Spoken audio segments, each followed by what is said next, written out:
soo dhawow bandhig carweedka shaqada ee sanadkan 2021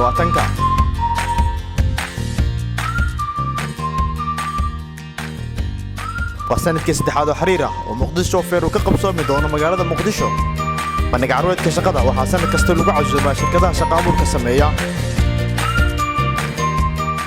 haddaba haddii aad ka mid tahay shirkadaha waddanka ka jira ee sameeya shaqo abuurka, lagu soo biir oo ku soo bandhig shirkadaada nooca shaqo ay qabato iyo fursadaha ay u hayso dhalinyarada Soomaaliyeed si ay uga faa'iideystaan boqolaalka shaqadoonka ah ee ka soo qayb geli doona shirkan wajadiisa ugu weyn waa inuu abuuraa madal ay ku kulmaan shaqo abuuraha iyo shaqadoonka.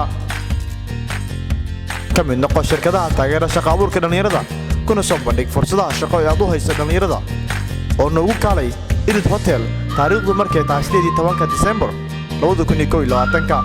haddii aad xiisaynayso inaad ka mid noqoto shirkadaha, hay'adaha iyo xarumaha waxbarashada ee qaybta ka ah shirkani, fadlan iska diiwaangeli linkiga hoose. wixii faahfaahin ah kala xiriir lambarka shaashada ku qoran.